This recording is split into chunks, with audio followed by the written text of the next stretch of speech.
জীবিকার তাগিদে প্রতিদিনই লড়াই করে চলা মানুষের গল্প অনেকটাই নীরব, তবু সেই নীরবতার মাঝেই লুকিয়ে থাকে স্বপ্ন, স্বাবলম্বী হওয়া, একটু ভালোভাবে বাঁচার। কোনো সময় ধান লাগাই, কোনো সময় রসুন উড়াই, কোনো সময় পেঁয়াজ উড়াই। আমি কৃষিকাজের সাথে জড়িত, সবসময় কৃষিকাজই করি।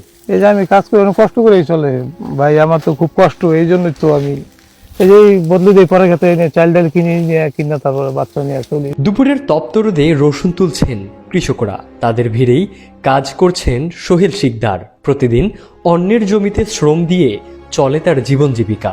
তো কষ্ট, আর্থিক অবস্থা একটু দুর্বল, তখন এই একটু টানাটানি করে চলতে হয়। এই যে এখন কাজ করতেছি, সিজন ভালো, চকে পাতার কাজ আছে, এখান থেকে কিছু থাকে, দেখা গেছে 10 দিন কাজ করলে 5,000 হয়, সামনে আর 5 দিন কাজ থাকে না, এদের একটু বাজার টাজার করে চলি আর কি।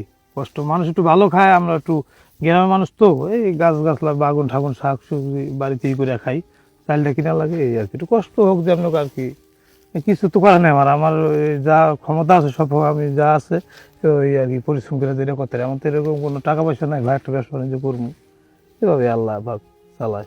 কৃষিকাজ করে প্রতিদিন প্রায় 500 টাকা আয় হলেও মাসের অর্ধেক সময় কাজ থাকে না। স্ত্রী সন্তান সহ 5 সদস্যের সংসার চালাতে তাই হিমশিম খেতে হয় তাকে। তো এরকম পড়ালেখা করি নাই বেশি, আমার সম্ভব আমি কৃষিকাজ তো করতেছি ছোটবেলা থেকেই। যদি একটা দোকান টোকান ভালো বা এরকম কিছু করতে পারতাম তাহলে আমার লেগে ভালো হইতো। ওটা তো একটু বেশি ভারী কাজ না, মানুষের মেপে চেপে দেওয়া বা মাল সামানা গাড়ি থানা, একটা দোকান টোকান করতে পারলে আমার লেগে মনে হয় ভালো হইতো। কৃষির পাশাপাশি বিকল্প আয়ের পথ খুঁজছিলেন সোহেল। ঠিক সেই সময় পাশে দাঁড়ায় হযরত শাহ চন্দ্রপুরী জাকের কল্যাণ ফাউন্ডেশন। শনিবার ফরিদপুরের চন্দ্রপাড়া দরবার শরীফে তাকে দেওয়া হয় 1 জোড়া ছাগল, স্বাবলম্বী হওয়ার নতুন আশায়। শুধু সোহেলই নয়, তার মতো 3 শতাধিক অসচ্ছল মানুষের হাতে তুলে দেওয়া হয় ছাগল, গরুসহ উপাদানমুখী বিভিন্ন উপকরণ ও আর্থিক সহায়তা। আমাদের দরবার শরীফ থেকে যে ফাউন্ডেশন থেকে অনুদান দেওয়া হয়, এটা বিভিন্ন খাতে অনুদান দেওয়া হয়। শিক্ষা, দুর্যোগপূর্ণ অবস্থা দেওয়া হয়, তারপর চিকিৎসা, এবং আমাদের দরবার শরীফ থেকে এককালীন মানে সবসময় আমাদের দরবার শরীফে একটা মেডিকেল ক্যাম্প আছে।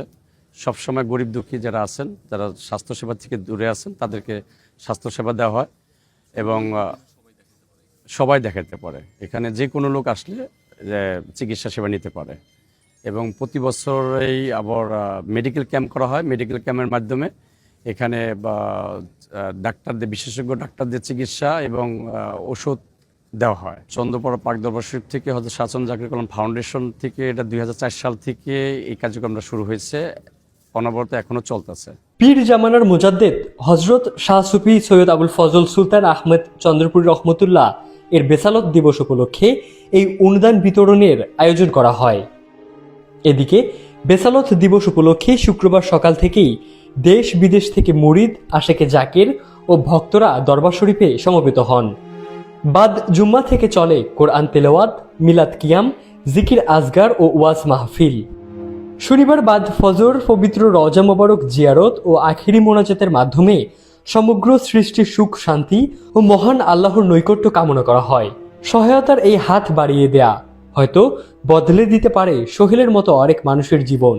স্বপ্ন এখন আর দূরে নয়, শুধু দরকার এমন কিছু সহমর্মী উদ্যোগ। ইবনে সাইদ অঙ্কুর, চ্যানেল আই।